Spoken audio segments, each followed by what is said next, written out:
We're here at the local Honda dealer today to check out the new Type R. I really just want to see how absurd their markup is, what they're asking. Of course, we're in my FK8 so that they know we mean business. So I am curious to see also what they would like offer for that, for the FK8's trade-in value. Obviously, I'm not actually gonna trade it in. There are reasons why I'm basically committed to the FK8 platform over the FL5 at this point. I'm just curious to see what they would like take as a trade-in for the value of it relative to what they want for the FL5.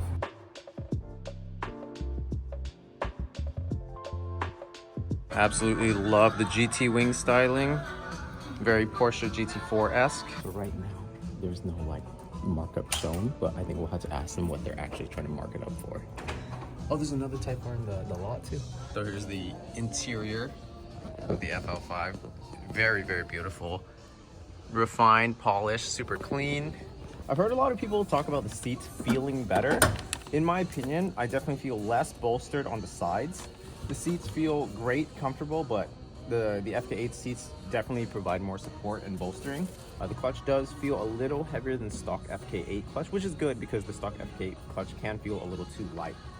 So clutch improvement, shifter improvement. I think the Topher described it as the FK8 shifter feeling crunchy, buttery smooth, and precise the shifter is. It's like, it's smooth without being, you know, soft or anything. It's just to the point, but no crunch. Yeah, so they did get back to us with the markup. They were saying this one is 30,000 over, just about what everyone else is doing at these dealerships.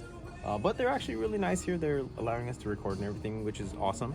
So right now I'm just getting a trade-in value, an estimated trade-in value for the FK8. As someone who tracks, the absolute most important improvements are the big giant grille to take in air, and most of all, this vented hood from the factory to release air. That's release heat. That's definitely the biggest thing for me.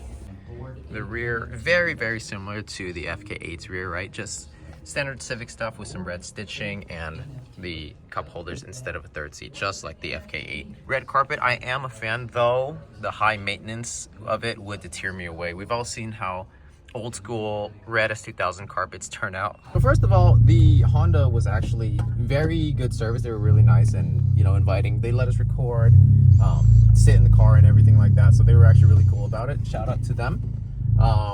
They offered me 26 for this car's value, which is hilarious. Obviously this car, clean title, in great shape, relatively low miles for a 17. It's 34K.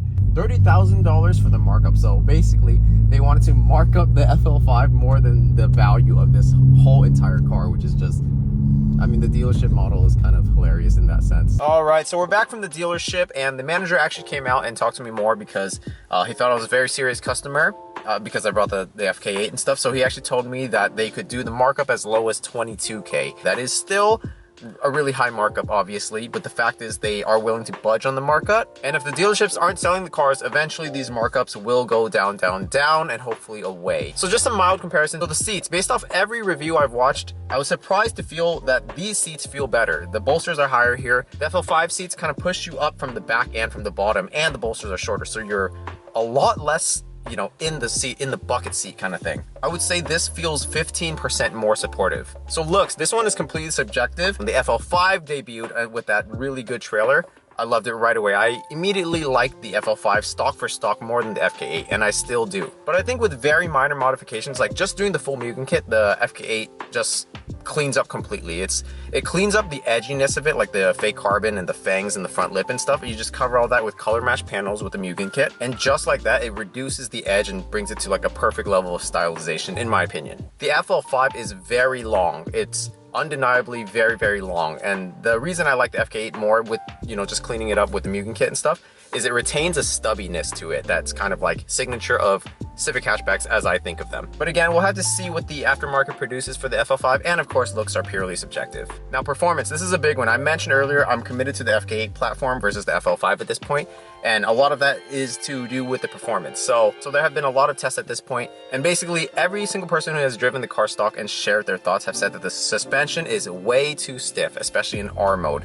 And I feel like that defeats the purpose of the R mode. They're driving on track individual settings with the suspension set on like comfort or sport, and I think that defeats the purpose of the R mode in a lot of senses, right? If the suspension is so stiff that it upsets the car, that's not a good thing in any sense. Yeah, you could just get coilovers, but the stock suspension is important to me because I keep this car stock suspension. I love the utility of it. I love having access to all my drive modes, and the R mode is perfect on track. Let's break it down to some Buttonwillow testing. Pro driver Dai Yoshihara, Evasive's Pikes Peak driver, did some testing with the stock FL5 at Buttonwillow and did a 159, a sub 2. I did a 159 at Buttonwillow in this car, stock suspension, stock power. I had tires and brakes. Granted, the FL5 comes on better stock tires than the FK8 comes on stock tires. So you can draw that comparison where it is. But Dai and Spoon ended up modding the car right then and there. They put suspension on it because he even said the stock suspension was way too bouncy, way too stiff. They put suspension on it, tires, brakes, and they did a 57. And I think a fully set up car with a pro driver doing a 57 and me doing a 59 in this car with, you know, I didn't change suspension. It was stock suspension. I just had tires and brakes. I think that 2-second difference doesn't draw enough of a difference as far as performance, right? You could argue Dai in this car might have gone faster. So yeah, with stock suspension being such an important thing to me, it's just the case where this car's stock suspension is objectively better. And think about it, they haven't released the Nürburgring times for the FL5. Why do you think that is? Why can't they compare it to the FK8's time? So really, I feel like the cars are almost identical in performance. We've even seen from Throttle House's video, this car pulls harder, faster, from a roll. The other car, FL5, is faster from a dig. This car's launch is really bad, no doubt about that. But okay, I think I've devolved too far away from the dealership experience, which is what this video was supposed to be about. Anyway, so it was 44-ish sticker, 30 grand markup. This is before taxes and everything. So we're looking at 74 before taxes. I got this car, you know, private party for literally less than half of that. You could buy 2 FK8s for the price that the dealers are asking for FL5s right now. It ends up being the case where the cars are almost the same as far as performance. It's just what looks you care about more. Even at the 22K markup reduction, that's what, 66 before tax. So it ends up, you know, with the taxes for sure, it's going to be past 70 grand no matter what. That's about it for this video. We'll wrap it up there. I'm about to track prep the car for this year's track season. Got the first track day of the season at the end of the month. So subscribe. And yeah, thanks for watching.